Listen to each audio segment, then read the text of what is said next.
Bill gates પાસે 2,70,000 acre જમીન છે. આનું કનેક્શન 2008માં, એનું કનેક્શન ગૂગલના સુંદર પિચાઈ સાથે કઈ ખરું? હા, જાણીએ ડિટેલમાં. 2000 થી 2005માં યુએસ બેંકોએ $4.5 ટ્રિલિયન મોર્ગેજ લોન આપી. 2006માં 20% આમાંની લોન સબપ્રાઇમ થઈ ગઈ, એટલે કે જેમાં હાઈએસ્ટ રિસ્ક, લો ક્રેડિટ સ્કોર અને ખરાબ ક્રેડિટ હિસ્ટ્રી હતી. 1997 થી 2006 સુધીમાં યુએસના ઘરના ભાવ ટોટલ 124% જેટલા વધ્યા. મોર્ગેજમાં ડેટ $11 ટ્રિલિયન થઈ ગયું યુએસમાં. હવે આ બધી લોનોમાંથી ડિફોલ્ટ રેશિયો 2% થી વધીને 11% એક જ વર્ષમાં થઈ ગયો. લેહમેન બ્રધર્સ એટલે કે બિગ ફોર, અમેરિકાની અને વર્લ્ડની જો પણ કહી શકાય મોટામાં મોટી કંપનીમાંની એક, ને $613 બિલિયન દેવા સાથે બંધ થઈ ગઈ, જે અત્યાર સુધીની વિશ્વની સૌથી મોટી બેન્કરપ્સી છે.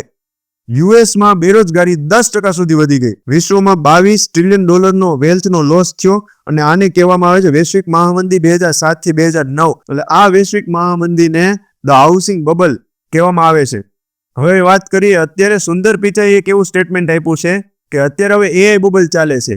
એઆઈ બબલમાં હવે એની વાત કરીએ આંકડા સાથે, તો ગ્લોબલ એઆઈ ઇન્વેસ્ટમેન્ટ 2023માં $67 બિલિયન હતું, જે 2025માં $200 બિલિયન પ્લસનું થઈ ગયું છે. એનવીડિયા કંપનીની વેલ્યુએશન $5 ટ્રિલિયન કરતા વધી ગઈ છે, જે એમેઝોન અને ગૂગલ કરતા પણ વધારે છે. અને આ એઆઈ સ્ટાર્ટઅપની વેલ્યુએશન $1 બિલિયન કરતા વધી ગઈ છે, જોકે એમનું રેવન્યુ 0 છે. કોર્પોરેટ એઆઈ સ્પેન્ડિંગ 103% કરતા વધારે વધી ગયું છે છેલ્લા 2 વર્ષમાં.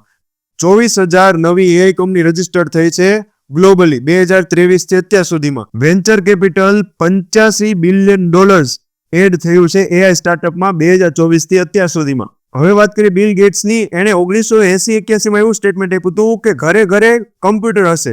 ત્યારે બધા એવું કીધું એવું થોડું હોય. બિલ ગેટ્સે 1995માં એની પોતાની બુક ધ રોડ અહેડમાં લખ્યું હતું કે ઇન્ટરનેટ બધું જ બદલી નાખશે, અને એ પછી માઇક્રોસોફ્ટે MSN, હોટમેલ અને ઇન્ટરનેટ એક્સપ્લોરર લોન્ચ કર્યું.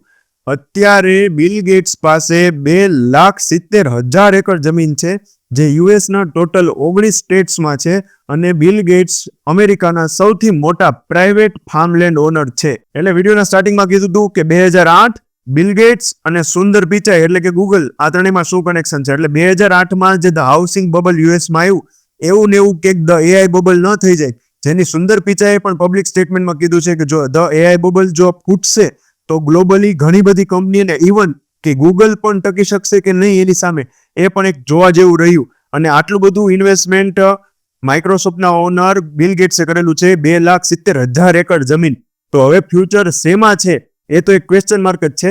સ્ટોરી તમને કેવી લાગી જરૂરથી કોમેન્ટમાં જણાવજો. ત્યાં સુધી થેન્ક યુ સો મચ. જય હિન્દ, વંદે માતરમ.